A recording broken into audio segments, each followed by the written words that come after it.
of knowing. All right, man and whoa, man. We were thinking about having a strip tease, but I think we've opted away from that. Anyhow, welcome, Jason. Yeah, exactly. Yeah, we can't be party to that devastation. So, hell of a little week we've had here. I think a lot of people are getting down and worn out, but there are maybe some glimmers of hope in this. And while we may talk a little bit about it, I think Jason and I are going to opt to wait to actually see some of the things that we're becoming aware of move into motion. But let's consider this. When you consider the world and you get to a point where, my God, it's only just some evil-hearted, black-souled individuals in charge of everything, you begin to lose hope. But if you reasonably look at the world and consider how many people in places of power are no different than you or I, for the most part. They have children that they want to grow up in a world that's better than the one we have. And I would estimate there's probably a hell of a lot of those people in the world. And while Jason and I are in a position where we get a lot of information from a lot of places, there are systems in this world that have been in place continuously since the founding of the United States that would undermine so much of what's going on right now. And it does appear that not everybody is on board with sailing this ship to the bottom of the sea. But anyhow, Jason. Well, I'll start off with this one. If you're going a little stir crazy inside, go out. I do it every day. It's good for you. Go enjoy the beautiful fresh air. Get some vitamin D with that lovely sun. Just get the hell out of your house. Who cares what anyone says?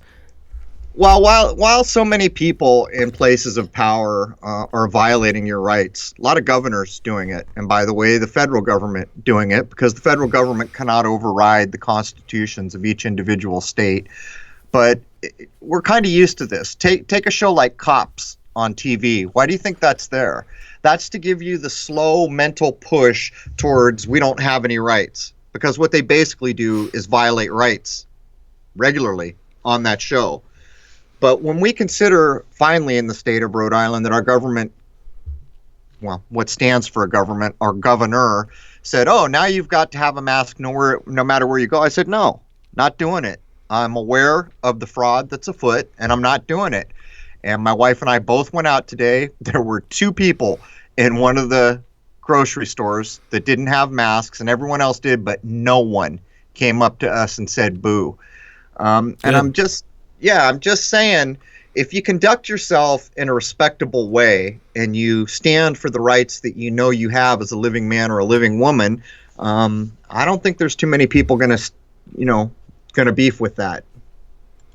I think if they let this nonsense go on past a month, you're going to start seeing something. I don't think people can take it anymore.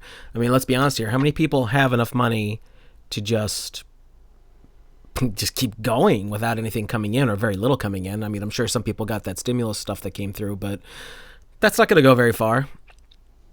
No, and I think that was probably part of the initial plan, is to run people down to the ground and try to get some kind of loss of order so that you can use that as an excuse to amp things up. But that's not been what's happened. As a matter of fact, I am aware firsthand that there are numbers of states where there are protests going on all over. And I've even seen some people interviewed that conducted themselves perfectly. When they asked, what the hell are you out here protesting for? Don't you care about COVID? They looked into the camera and said, I'm more concerned with my rights than I am about some supposed virus. And I thought that sums it up perfectly. There you go. And what's ironic about it is, if anyone wants to press that point, you know how many people in the history of the world have died for the rights that are slowly being eroded away? Even if you took seriously the numbers of death, which I do not, that are going on now, they don't start to amount to a drip in the bucket for the numbers of people who stood up for the rights of human beings and lost their life doing so. So this is all a bit ridiculous, but I don't know, Jason, how much should we talk about the perceived glimmers of hope that we see? Maybe it's best if we wait to see things shake out, but I'll share this story. Let's just go with a rough approximation of the rumblings that we can collectively say are being thrown out there. What I'll do is I'll share this story, and while it doesn't directly relate to what I've been referring to for good reason right now. It does illustrate the point. Last time when I brought up the Constitution, I saw people in the chat room making all kinds of snide comments. And for that, I will offer this. In a situation like we have now, the only thing that's going to push back is things we have in place. We're not going to invent some new magical something or other to push off what's happened here. We have to work with what we have. We're not going to fabricate new things here. And by the way, if you didn't go back to existing systems like a constitutional government, what would you end up with if someone did push back? A military junta? Or Lord only knows. But here's what I saw. I saw two guys who were administrators of a university commiserating in a clip saying, this university's been here for more than 160 years. It was here for the Civil War. It was here for World War I. It was here for World War II. It was here for the Great Depression, and never once did we shut our doors. What's going on here? Then the leader of that university said the following. You can pretty much illustrate what's going on here if you go to Washington, D.C. and look at the buildings.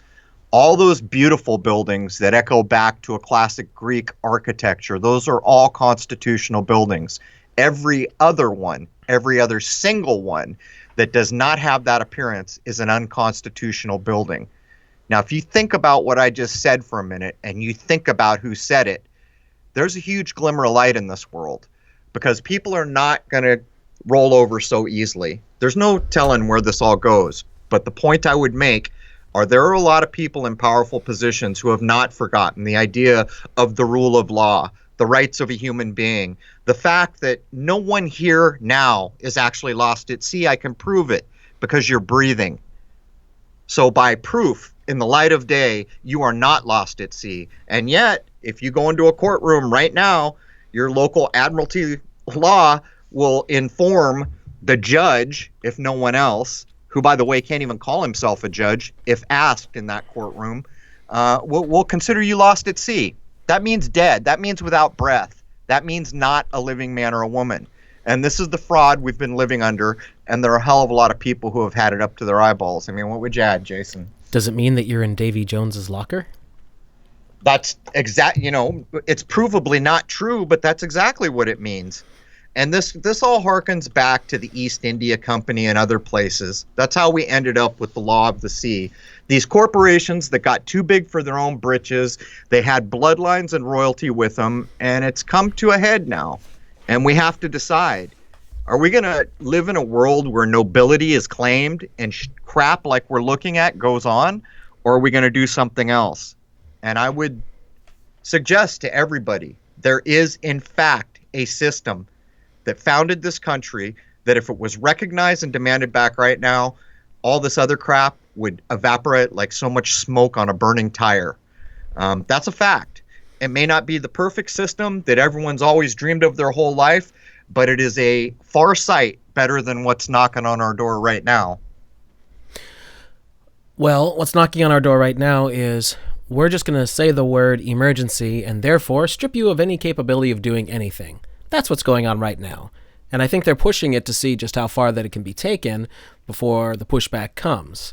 I've been hearing rumblings from a lot of different people in different states saying they're seeing movements of military vehicles and seeing lots of planes and things like that. And I don't really know what exactly that means. But I do know that there was an article in an official mainstream newspaper just the other day talking about continuity of government, that there was a certain branch of the National Guard called up to take care of things in Washington, D.C. if they get out of hand, to get, of course, the politicians out of harm's way. Why would they have any reason to believe that the politicians are in harm's way? There's another logical thing people can think about. It's not from us. There's been nothing done as far as I can see, and I see quite far with the number of people that I know now, having done this for the number of years I've done it. There is no threat from the people to the so-called government. So what are they actually worried about? Continuity. Is there some other thing coming to flush the toilet? I'm just asking. And by the way, this idea of military, I've thought about it for a long time, and I saw someone circulating a clip that was aimed directly at first responders and military. And it basically asked a simple, logical question. Will you follow orders or will you think about the people that you're dealing with? Will you look at that person and say, that could be my sister, that could be my mom, that could be my brother? And when you watch the video, it made you realize that really, have we come so far down the pike that if illegal orders were given to military and police, they would blindly follow them? I'm sure some would. But at the end of the day, I don't think we're that far off the cliff yet. I just don't. And the continuity of government thing is a thing to consider, because there is absolutely no threat that has been offered or implied from the human beings in this country towards the continuity of government. So if they're worried about continuity of government truly, then what's actually going to wipe those people away? Scott Cook, thanks for the super chat. And he says, I'd gladly be the guy who gets booted for no mask. I'm not seeing everyone wearing a mask, at least not here. When I go to grocery stores, I'd say it's maybe half and half, but I see people all the time walking around without masks. It's not a big deal. The only one I had to say that most people were being paranoid at was Trader Joe's, which I went to yesterday. That was very annoying. People seemed really skitsy there. I had one person, it must have been about 4 days ago, maybe 5. My wife and I were in a grocery store. There was hardly anyone in there, maybe 100 people in the whole place, and it was a big, big store. And I was the only person on the aisle. I had no mask because I'm not going to wear a mask for a fraud. And a lady came down the other end, and she stopped dead in her tracks and looked at me. So I looked her dead in the eye, and I said, would you like me to get off the aisle so you could pass safely? And I looked at her right in the eyeball, and she looked down at her feet and said, no, that's okay, and walked by me. Well, that's because you confronted her and made her think how dumb this is. Alan Calder, thank you for the super chat. He says Ontario has 500 new confirmed presumptive cases. Well, that's the thing. What does that mean? That's the word they've been using for a month now. Presumptive. It means nothing. Presumptive means nada. It's like saying theory. Someone had an idea. Hypothetically. Yeah, let's fake like. That's basically what it means. Let's fake like this is true.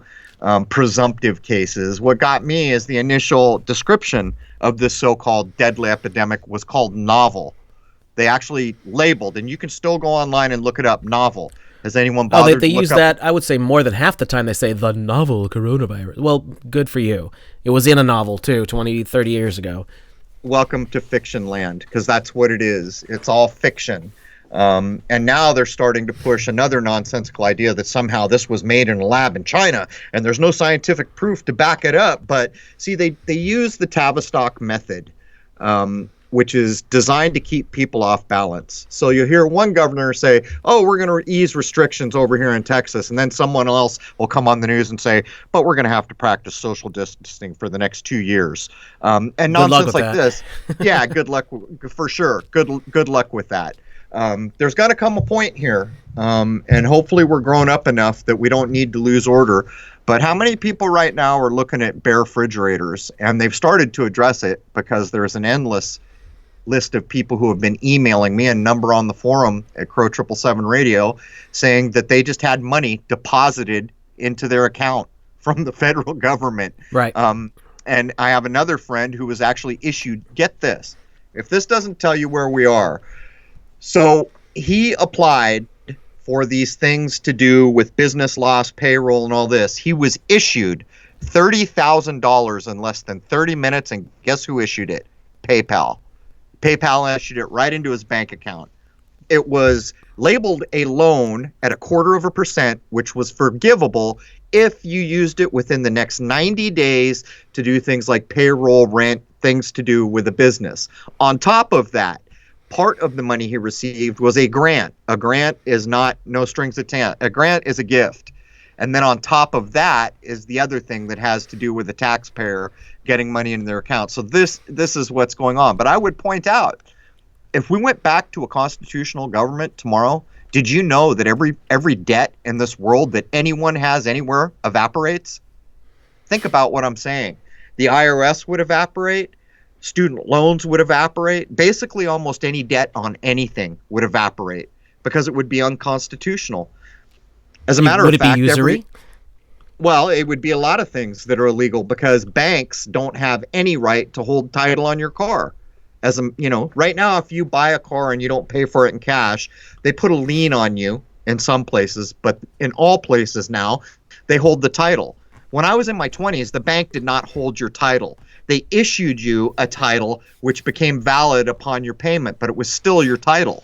That's another thing that's changed. They've been doing worse with homes, where people have paid off their homes and the title to their home has been mailed to the city for some reason. And I know exactly why that reason is. Because if that person doesn't understand and they die and someone comes to claim title, guess who's holding it? The city. All kinds of nefarious things. But I would point out that in a sane world where men and women are viewed as they truly exist, as living, alive, breathing, so much of this nonsense would evaporate. It's a thing to think about. Well, I'd say that they've been ramping up the whole maritime admiralty, like all of that, all of the corporate laws. They've been pretty much strangling us with it. I mean, even since I was a kid, which is now the 80s and early 90s, things have definitely gotten worse. Now, one of the things that's happened when you were saying about the home thing, all of the loans, at least a huge amount of them, since about the mid-2000s, maybe even earlier, were being repackaged and resold over and over and over again with a bunch of other crap. So sometimes people are paying off their houses, and I think this has kind of gotten straightened out these days, but this is a problem for a good couple of years where people couldn't even prove that they owned their house because their loan, their mortgage, had been repackaged and resold to multiple companies multiple times over. That's how a bunch of jackasses made a ton of money off of doing absolutely nothing a few years back. I think all these things that we saw, the crash in '08, well, It here's was another thing. part of that, yes. Yeah, it was a ramp up for what we're seeing now. Consider now, looking in hindsight, the pain pill epidemic, where the pharmaceuticals just started handing out pain pills like nobody's business, creating huge problems. And this is a serious addiction for people who are not aware. It may as well be heroin. As a matter of fact, I've heard people say heroin is easier to get off than pain pills at some point. But the point was, this was all a tee-up. As we look back now, how many people are going back to look at the halftime games in London there in 2012, and now they're realizing what all those hospital beds were about in that stadium and all that creepy stuff going on there. So, this could really go one of two ways, right? People are fed up to their eyeballs, and they're getting more so every day. Either things are about to get a lot better or probably a hell of a lot worse. Because when people are fed up to their eyeballs without iron-fisted control, what do you have? You have problems. And again, I will suggest there are people in power who want their children to have a decent world. And when you know this in your heart, it gives you something to work with and to work towards. Losing order, probably a very bad idea. Things like this. If you can go at this in an adult way and align yourself with possibilities, then maybe you're doing something. And again, we got to work with what we've got here. We don't control the internet. We're not going to form new kinds of government that are never seen before, probably. We're not going to invent some new thing because we don't control any of it at this point. But the thing that founded this place, it's still there. And it's intolerant of everything that's gone on since at least 1933. I think Jason might make the argument back into the 1800s. I think the setup was going on in the 1800s with the whole incorporating of Washington, D.C. Some of this stuff is a little hard to exactly know what was going on behind the scenes, especially the further back you go. Before I forget, Cody, thank you for the super chat. He says, thanks for all the overtime you guys and Rose have been putting in to get information out to the public. And we're going to keep doing that. 2 shows a week. You've got that. 3, actually, because we're doing this live show, too. Plus the live stream, plus my live stream. And I've been going on with our friend Jaron a lot because he's got a great audience, and I like being able to contribute to that as well. So I've actually been doing 5 to 6 shows a week for... I don't know how long now. Over a month, at least. Cheers to Lansing, Michigan. I'm guessing I'm seeing there. This is one of the things where they're doing. I imagine they're claiming Michigan has the most cases. I imagine what that actually means in reality is they have the most protesters. And by the way, why wouldn't they? Look what was done to Michigan. Look what was done to the engine of the United States. That was Detroit. Detroit was the engine that drove this nation, and those corporations were allowed to basically wipe their butt with Detroit and do whatever they wanted. So the people in Michigan, who I have family ties directly to that part of the world, and I have many family members that still work at places like Chrysler, they've already seen what can happen. So it doesn't surprise me that we're seeing a lot of people stand up there. Not in the least. There were people who really did lose a lot. For instance, I remember George Norrie from Coast to Coast, I think it was, if I remember correctly, years ago, talking about, I believe it was his father had a ton of stock in Ford Corporation. And then when they took their nosedive, however many years ago, and they're still at the same place where it's around $5 a share. That's horrendous. You know, they used to be one of the top companies, and it's just all gone, and it never recovered. So whatever that man had invested in, all that gone. Yeah, you have no idea. Retirement accounts, so much. I mean, they basically just wiped their butt with the place that made every one of those corporations, and it's a crime.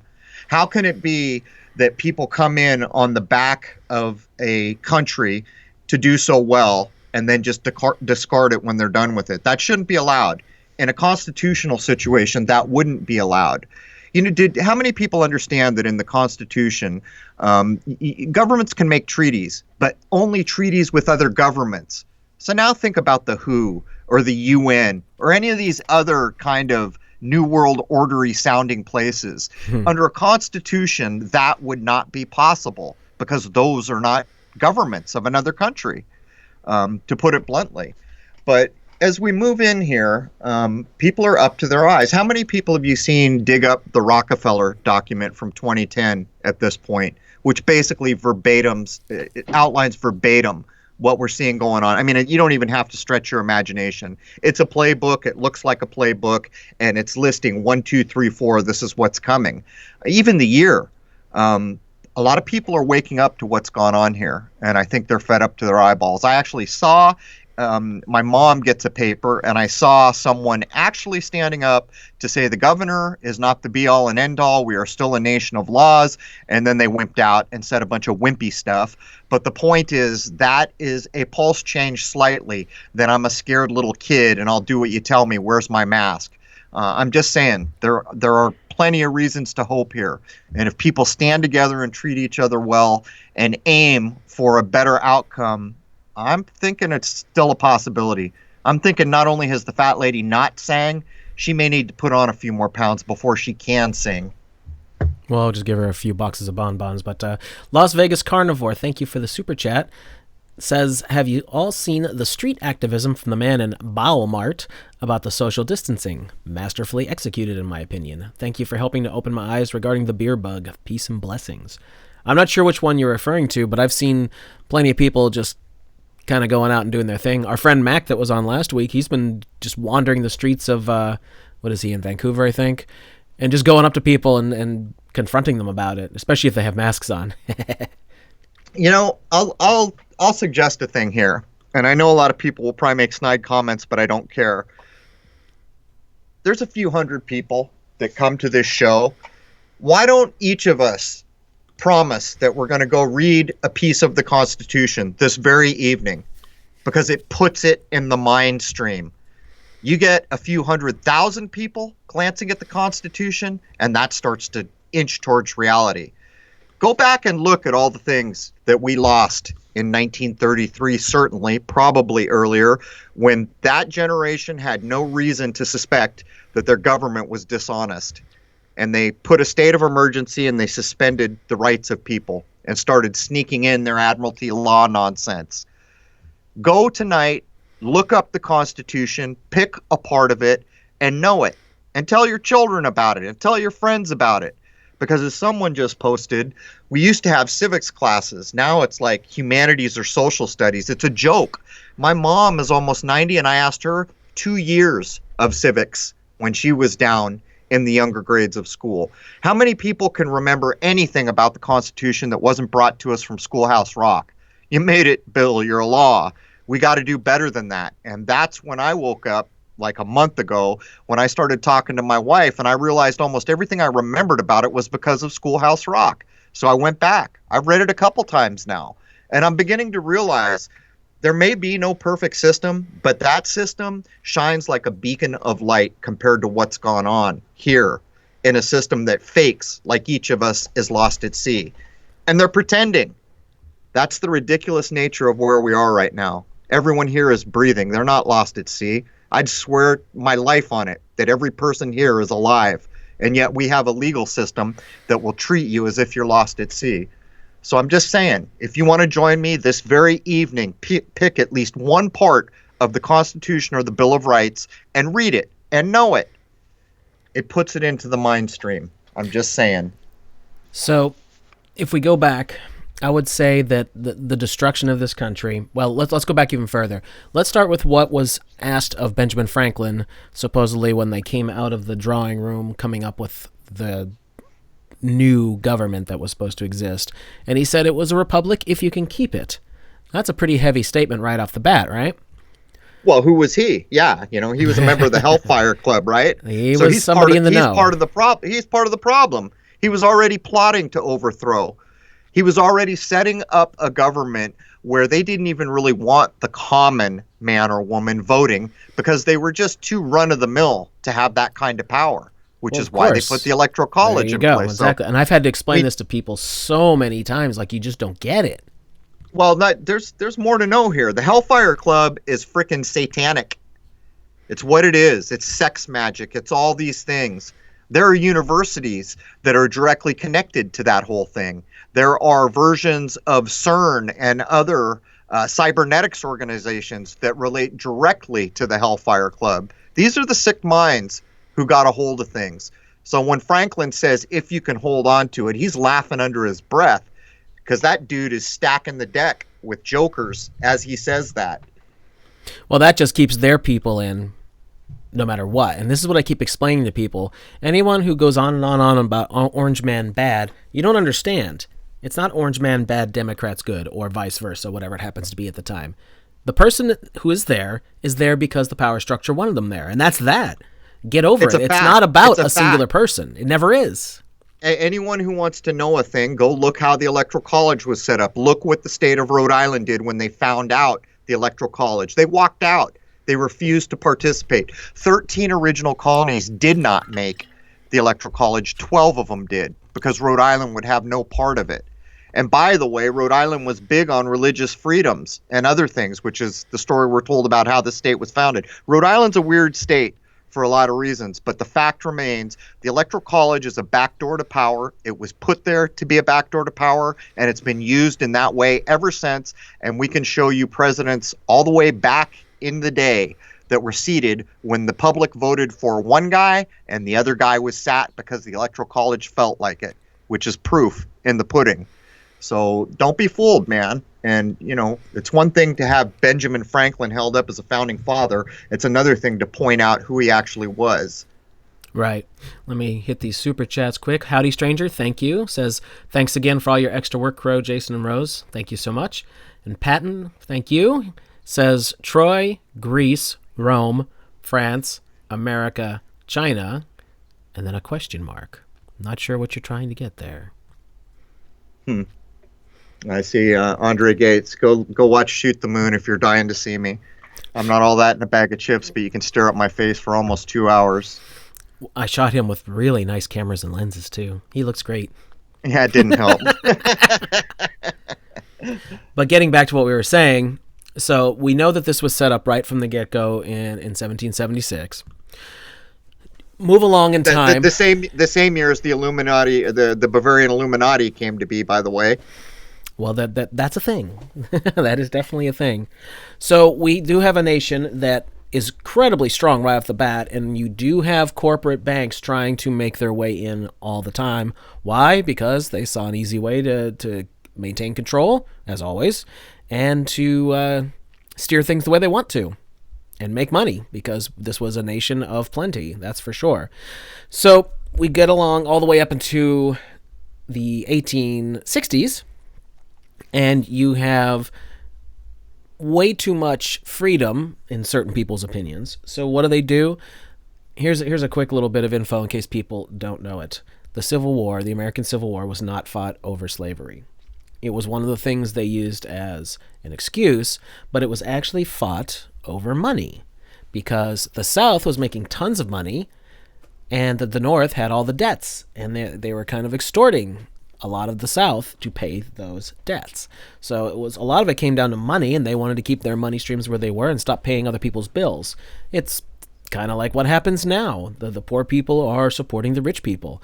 Look at a corporation. Do you think that CEO, any of those executives, do any real work at that point, collecting their six-figure salaries? Hell no. It's the person who's in the store selling the whatever. But got to bust their ass 10 hours a day selling widgets and all that and not getting paid for their lunch, all that sort of thing. So you've had this set up since way back when. So what happens? They try and split things up. And I don't think the country has been the same since the Civil War. No, there was an occult thing going on there, separating the head from the body. There's a whole occult point of it.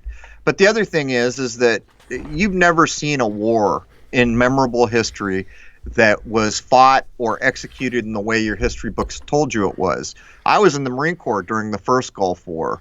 It was a theater. It was a theater of war, and it wasn't as easy for them to pull off what they pulled off earlier because information systems were starting to become more of a thing. So what did they do? They embedded journalists. By the very term journalists, that undermines the point of being a journalist. A journalist doesn't get in bed with anyone to have an objective view. So you can see what's gone on here. And who did it? Well, it was the CNNs of the world. Well, we know how CNN came to be. We've shown. We know who these people are that own these companies. How many people are now so aware of the very people who have been presidents, like the Bush family? We can track them back during the war, funding Hitler and funding the Axis and the Allied powers. They were on both sides of the coin. How long will we go into the future with criminal activity like this as the lead? Faking like, for some reason, if you can claim nobility or you can show that you're richer than anyone else on the block, that somehow the rules don't apply to you. Well, that's what's arrived us where we are here. And I don't look around and see too many happy people right now. I see a lot of scared people because they're not grown up enough to figure out what's going on, and they're maybe too fearful to listen to the person next to them trying to tell them what's going on. And then I see a lot of people getting clued in. So many people, as a matter of fact, that I am inundated with emails from people who have gone back to episode 5 or episode 2 and said, oh my God, you were talking about this all those years ago. Yeah, exactly. Call me a conspiracy theorist now. All these things we've been talking about for over 4 years, well, here we are. I said there was going to be an end game. Now you're seeing it. Here's the big grab. But my point is, so many people have woke up. So many people are conducting themselves well, not flipping out and going and raiding the local market or losing order, but conducting themselves. Now I'm just here to tell you, if we go back to a system that exists, what might we gain? A thing that I've never seen in my lifetime, if it comes to pass. So, what do we see next coming? Well, we get up to 1869 and up into the 1870s, and we have Washington, D.C. becoming incorporated. And I think that's where you really see the death knolls of what was. Right. The last of it. I think that's where it happened. Pretty certain. Let's talk about the corporation.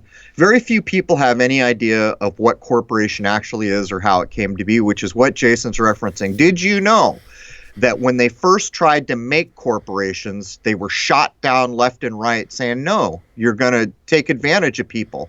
So what they did was made the corporate idea about protecting minorities, and they finally pushed it through. The first year that corporations came to be for the express reason of protecting black people, as it was, there were more corporations as we'd recognize them today than there were black people protected. A corporation is an entity that has no life, that is given the rights of a living human being. And we can see simply by looking around the United States what corporation has done to us. It has demeaned the living man and woman. It has created things like Walmart. All the ma and pa and diversity and all the little businesses that people used to run have just been trampled, roughshod by these corporations that make basically crap. They get this junk from China because China doesn't give a damn what it's making to send somewhere else. And it comes here, we buy it, it lasts 2 weeks or a year, and then it goes right into the dumpster. Before this was the case, people made quality goods here. We made the best cars in the world. We made basically the best of everything in the world. And when you bought a blender, when my mom first got her first blender, I still have that blender from the 50s up in my cupboard. And it still works, good as the day it was made. It's a far cry from where corporation has taken us. And again, we're here at the crossroads. It seems dim and it seems dark, but I would suggest that there's an opportunity to undo a lot of things that have gone on right now. So what happens next? Well, then we get all the banks trying to figure out the best way, now that Andrew Jackson isn't around anymore to fight with them, to completely take over. And what we have finally in 1913 that exactly happening with the creation of the Federal Reserve. And that's it, with the United States no longer having control of its own money supply. By the way, all the problems that they were having were almost certainly orchestrated by the international bankers, or banksters. As they have always been, all the way back to before the Renaissance, by the way. Yep, there you go. I mean, and that's just what it is. That's what has gone on. What do? They've got complete and utter control, and it takes them all of 20, not even 20 years to drag everything down under complete and utter control, because once that Great Depression hits that they orchestrated, then they have everybody by the balls, to put it bluntly. They orchestrated World War I. They orchestrated World War II. They orchestrated the Great Depression. And these things are provable. Provable. So what the hell is in our school books, I would ask? It's a fairy tale. So much of what's got into our school books is fairy tales. So, I mean, here we are, man. I say, for my part, it's time to get back to reality. It's time to stop letting this icing, this fake Fugazi icing, put on our cake anymore. Is there anyone in this world that would try to argue that the Bush family wasn't on both sides of World War II? If you can make that single argument, then how in the hell can anyone defend their existence in government or anything else? Or for that matter, how can you defend the things they did while they were in government? Bush was here for 9/11. Before that, Bush was here for the Middle East nonsense. Think about what I'm saying here. Either we bring things into the light of day where they cannot be lied about, or we continue this bizarre system we have now where we fake like we're alive because we know we're alive, but the system acts like we're dead. And we act like our history books are telling us the truth when we all know damn well what Prescott Bush was doing, and that his son became a president, and that his son became a president. How is this possible in a world with any sanity left? I'm just saying, if these things are drugged back into the light of day, how does anyone defend these things? Wake the Sheeple, thank you for the super chat. Says, Empire of the City equals America is just the military arm corp oration. Correct, for the inbreeds of the throne. Keep up the great work. Thank you, we most assuredly shall. And you are referencing, I do believe, the city-states, which we've covered on multiple occasions. And that's just more proof that there isn't a new world order coming. It's kind of been here for quite some time. And the national borders, while they still exist, are kind of sort of there for window dressing in a lot of manner. If you want proof of that, just look at the situation going on today that is impacting pretty much every country in the world. Yeah.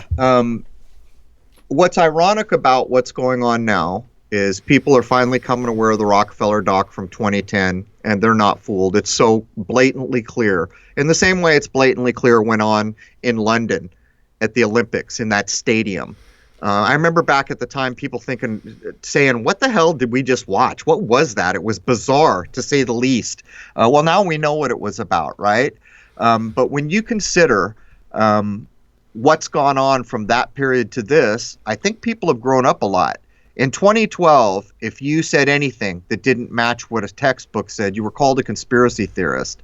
You know what? I meet people every day now who were so far from examining any of this that they're in such disbelief about what's going on now, they're more than willing to look up at those white lines in the sky.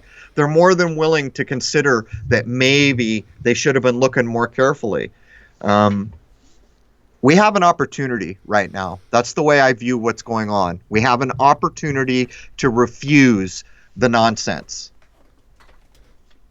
By the way, since we got steered in this direction, episodes 118 and 119 are the two that you want to check out if you want highly detailed information on that. 118 on, let's see, is that the city-states? Yeah, 118 on the city-states and 119 on the central banks. We did a lot of this work already years ago, and things have probably changed a little. Might be one of those episodes we need to do to update things, but it's there. So, picking up from that, what did we have in 1933? Well, we had Franklin Delano Roosevelt coming in and instituting things like birth certificates, tying it all. 33rd degree Mason, by the way, as were most of the people back then. Yeah, yes, absolutely. Most of the ones that made the big decisions, they were they were fellow travelers. Let's just put it that way. But, well, let's be fair. Let's drag it into the sunlight. They're in a secret society where they have sworn oaths. So what business does someone in a secret society have governing? In other words, if you get drugged before a judge or put in a position where you either have to honor your oath as a secret member of the Masons or honor your oath to the Constitution, which way is that going to go? I don't think we have to ask. The Constitution got tumbled aside. Do you suppose these people rescinded their oath to the Masonic order? So there's another thing. Drag it into the light of day. Go ahead and try to defend this. We do have a constitution. Every president has sworn an oath on it, including the last one. Although Obama had a tricky little thing there, didn't he? He swore the oath and then something he said one word wrong. So then they did it again inside the Oval Office. And what was that, Jason? Was that Adam Weishaupt's picture he swore the oath to in front of? Something like that. I think so, yeah. Yeah, I've forgotten. So drag it into the light of day, because the light of the day doesn't allow for nonsense. So how is it that people in secret societies can even be eligible for a presidency or a government position of any kind? You cannot serve two masters. There's your godly law. So which oath are you going for here, boys? You defending the Constitution, or are you going to be honorable to your buddies back at that fraternity? I'm just asking. Well, and they've got enough of these secret organizations to go around. I mean, everybody knows what Skull and Bones is, and multiples of our high-ranking officials are part of that. I mean, they all are part of these, and they all seem to hover around these concepts of death and enlightenment and all this kind of stuff, and the chasing the light. And I always make jokes about fellow travelers. This is what they're about, folks. These are the people that are at least out front for us to see and interact with as the control centers. Is Masonry a front for everything? I think that at the very top of it, that's where some orders are being directed, but you don't necessarily have to be a Freemason. Like I said, there are other secret societies. There's enough of them that I think that if you are somebody that they can work with, I mean, what if you're just a Rhodes Scholar? Like, we could talk about that a moment. That's a big deal. Bill Clinton was a Rhodes Scholar. We did a show on that. I'm sure Rose can throw that episode up for us. We did all of that. You don't get chosen for that unless they want to get you into the power structure. They've got all of these different fun little things set up. When they find somebody that they want to use and abuse, that's what they do. They start pushing you through the system. You don't necessarily have to be in any one of them. So no, your average porch mason probably does not know diddly poo. Probably doesn't even understand the freaking rituals that they're doing, especially if they become a third degree or master mason, never move past their blue lodge and all that. No, they probably don't need crap. I mean, I've had friends that are, and they don't understand anything. They're window dressing. It is window dressing, exactly. They're not only are they window dressing from the higher reaches, they consider that they're lying to the lower reaches because they're not ready. But this is the thing, man. It's corruption. Are we going to grow up here in this part of the world and call corruption openly, bravely, in the light of day? Because when corruption is drugged into the light of day, there's no defending it. It is what it is. You can see it. You can't hide stuff when the light is blaring on it. And this is the whole problem with what's happened here, is the idea that somehow it was okay for secret societies to hold these two things when everyone had forgotten what even the basic tenets of the Bible had taught. A man cannot serve two masters. And that's exactly what's going on there. And I think we pretty much know which master got served. Because where's our Constitution right now? It's there. It's available as it ever was. It could be demanded tomorrow morning as the standard by which every president has sworn an oath. Every person in the military, most police people in law enforcement have sworn an oath to defend this country against evil, domestic or foreign. Think about what that means. So if the Constitution doesn't mean anything, then why are presidents still swearing on it? And what we see going on now It seems like the wholesale last-ditch effort to fake like that document never existed so that they can continue on to the technocracy or whatever comes next. I'm just saying, man. We have a question here. Matthew Ross, thanks for the super chat. Why do you think they worship Set or Seth? I see the connection to the planet Mercury. Why do they want to be gods and worship a philosophy? It's selfishness. It's selfishness is what it is. You see, I'm doing a big study right now on the Elysian mysteries, and from my point of view, every secret society that exists relies on these foundations. It's not like this secret society has some massive thing another one doesn't. They have a commonality about them. But in the Elysian mysteries, to make an example, and I could use Buddhism too, the idea behind Buddhism is that we're doing this religion for the benefit of every living being. Now, you can make fun of it all you want, but that's a pretty noble statement. I am engaged in the spiritual endeavor for the benefit of every living being. To get back to the Elysian mysteries and the Greek idea, not only were women allowed to be in it and a part of it equally with men, even holding the officers' positions and everything else during the 10-day mysteries that went on, so were slaves. So was anybody. And after a while, it wasn't just Athenians. People came from all over the world to the point where Roman emperors were begging to be allowed into the Elysian mysteries, most of which were some. Actually, there were Roman emperors that were declined because their hands were not clean because they'd killed people. Not kidding you. So think of the idea back then, when it doesn't even matter what your gender is, whether you're a slave, what your social standing is, you can be a part of these mysteries. Now, while we don't know exactly what the mysteries that were taught, what we do know from a number of authors is every single person is said to have walked away happy with the intent to better their life, and they were now unafraid of death and actually looked forward to it in some way because something they had learned had shed light. Now look at where we are with the Masons. We're profane. If you're not a Mason and you're listening to my voice right now, from a Masonic point of view, you are profane. Do you see the 180 here? Do you see the self-centered nature of what's gone on? Either you're in a world that is totally connected, which I can prove all day you are, or you can act like somehow you're special and you deserve better than all these other people, and you're going to call them profane. So what's happened is what always happens in human culture. This thing, the Elysian mysteries, whatever it was, has degraded and degraded and degraded. Somehow it flipped to the dark side, probably a couple hundred years before the Renaissance in the Vatican, and then it became self-centric and a way to grab power and a way to plot and scheme, which is what's driving everything around us right now. A false narrative about this plague that's going to kill everyone, which incidentally started in roughly 2002. We've had a plague that's going to kill us almost every 2 years since 2002. I'm just saying. Okay, so if you want to learn more about Cecil Rhodes and the Rand Corporation, we did that way back in episode 84. Goodness gracious. I remember writing that one. Oh, the Rhodes one? Yeah. You know who else is a Rhodes scholar? The talking head lady there. What's her name? Rachel Maddow is a Rhodes scholar. That tells you something about Every time Rhodes I see scholars, her with those it? droopy dead eyes of hers, I just want to vomit. She's a nasty piece of work. Well, right now she says the same thing every day, COVID. So her vocabulary shrunk about 3 weeks ago. She only says one word now. So has the majority of the mainstream. I get surprised when I see a mainstream article pop up that happens to be about something other than the beer bug. It's like, oh, you thought outside the box slightly. But so this is where we were headed with it anyway, while we still have a little bit of time. Where are we at today? They've got everything under these corporate banners, and make no mistake that corporations pretty much, I can't say for 100%, but I would say that corporations for the most part are steering the ship at this point, and I mean that literally and figuratively. Well, there's another problem that's right around the corner that people who have a little bit of foresight are already aware is coming.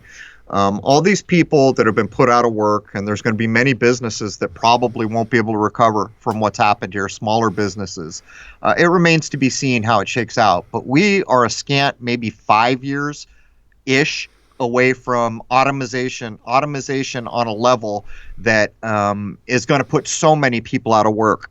The idea of taking orders or delivering food or doing so many things are going to start to automate more and more every year. But you see, this is the same old problem. Who's controlling the automation? It's the biggest corporations in the world. So this is the stark reality. Like when you watch movies like, I think I referenced it recently, Cloud Atlas, you know how they're showing that version of China? How was it way back when Cloud Atlas put together? They knew China was going to be king on the world stage. I'm just saying. But look at that kind of Orwellian 1940-esque technocracy where people are basically under the beck and call of the tools of the trade. I mean, I'm telling you right now, even driving jobs, maybe 7 years, something like that, before many driving jobs won't exist. That's going to put a lot of people out of work. And this is why you see Pope Francis, the Jesuit, standing up to start to demand that everyone gets a living wage. That's the first step on unemploying people, making them dependent on so-called government for basically subsistence living, and then taking over whole scale. That seems to be the plan. You know, a lot of people seem to think that going into a socialist sort of thing is a good thing. Socialism is not a good thing, folks. Well, if it was real, it was like Norwegian socialism. There's a far cry. Norway lives better than we do, and they're socialists. But the point is, we have a form of government already that this place was founded on. We have the tools here now. And if it was put back in force, everything built illegally from that foundation would be swept away in short order. Well, it's socialism, but it's not the kind of socialism that leads to bad things. You don't realize a lot of times what's really going on behind the scenes, that if they start switching things in this country over to socialism, that's yeah, a but long, that would dark be road. see, but it's not the same, because what we would see is like a national socialism, kind of a fascist socialism. Well, that's If what you I was go getting look, at. Fascism yeah, meaning corporations are in control. That's what I'm getting at. right. Look at the happiest nations in the world, and some of them are where the Vikings hailed from. All those Norways and those Swiss and those kind of master of the universe races. There's a lot of forms of socialism there, but it's not what you think. They pay high taxes, but they've got it all made. They get 3 months off a year. They get so much. We have family members that are Norwegian, and we see them every year. They are traveling, and they have the money and time to do it. It's incredible what they do. But the point is that's not really what we're about in this part of the world. So I don't know why we would either consider it. That's why Bernie Sanders was trotted out, because he was openly socialist at one time, which is a bit ironic when what's going on smacks of technocracy, national socialism, fascist. So I don't even know what to call it, but it smacks of what he was representing in a different way. The point is we don't need it. This place was founded, and when it was founded, every human being was viewed as a living man or a living woman. We lost that, and apparently it happened around 1933.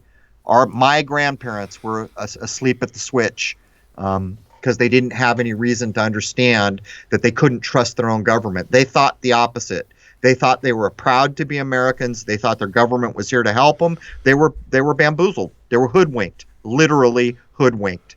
So we're beyond that now, and we understand. A lot of us do. Well, The main takeaway for me is we got to start calling a club and a spade, and that's not a racial comment. When you see the suit of a card, you call it what it is, because you're going to play that card.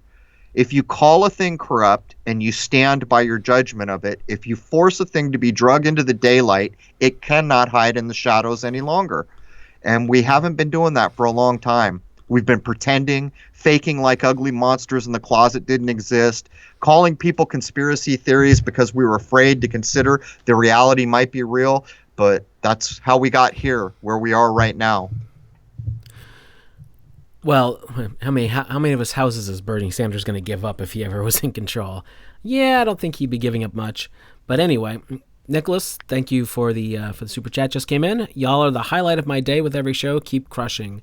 You got it, my good sir. We will keep doing that. But You got to wonder if we're actually just sitting here painting targets on our back, Jason. If this goes south in about 4 weeks, but who cares? we're going to be hearing this. I don't care. Hello? I would do this. I would do the same thing over and over and over. I don't care anymore. The time for not standing up for what you believe to be right is so far behind us. And even if I knew I was going to lose, I would still try. That's just all there is. I made that decision, and I won't stop.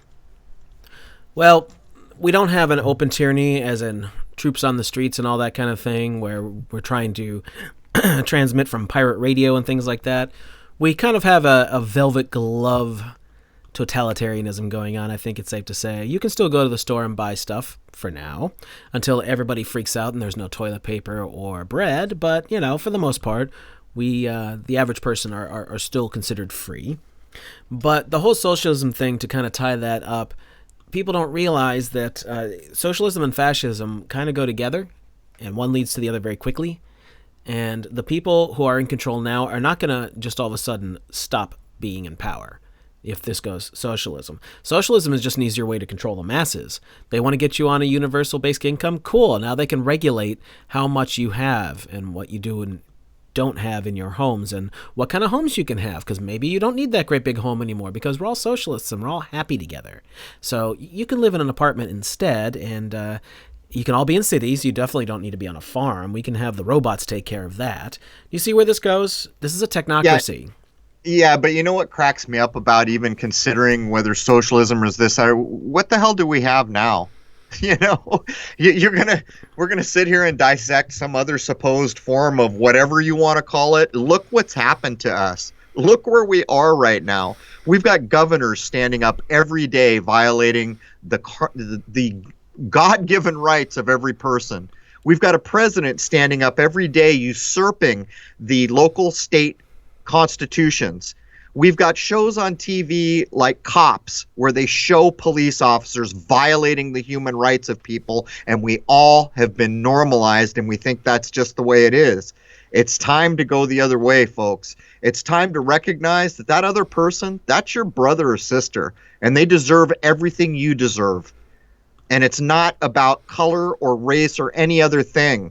It's that this world was put here, and all of us living in it were put here too. So who the hell's above the person or thing or God or whatever you want to say put us here that has the right to decide who stays and who goes or who has rights? I would suggest to you there isn't a human being living. And that's the main point here. We got to quit acting like little scared children. We got to stand up for what's right. We've got to drag tyranny into the daylight. We've got to not settle for corruption any longer. We have an opportunity, because I guarantee you everything's going to be different. Whatever comes out of this, everything's going to be different. But how will it be different? Do you want to participate in a difference that you like better, that you can be proud of, that you had a part of? Or do you want to look back and commiserate? Man, I wish I would have done something. Think about it. Well, and hopefully that's a little small part of what we're doing here, getting everybody just thinking, if nothing else. Don't keep giving away your rights. But I think if you're here, at least to some degree, you know that. You're the people who aren't going to go wearing masks, shaking in fear every place you go. But I'm going to end this with the way we started it. Don't stay at home. Don't be quarantined. Get your butt out there and have a good time. Wherever you can go, go. That is what Rose and I do. I don't know what you do, Crow. I think hopefully at least go down by the lake and stuff like that. But I haven't changed a thing, yeah. Good, absolutely. Get out. Don't be quarantined. Who cares what other people are doing? Let them be scared if they want. It is what it is. There's plenty of things you still can do, so go do it. All right, man. I'll leave you with this closing thought. You will never meet another human being in this world that isn't exactly like you are. If you cut them, they're going to bleed. If they have children, they want the best life possible for that child. And if you are brainwashed into forgetting that truth, then I don't know what comes of a world. But if you have a care for all the other living things, then you'll be less likely to put up with corruption and tyranny. And that's what we're seeing right now. Corruption and tyranny at a level that has no predecessor I'm aware of. For my part, I won't stand for it. I'll do what I can to stand against it and demand the rights of every living human being. So there it is, man. Cheers.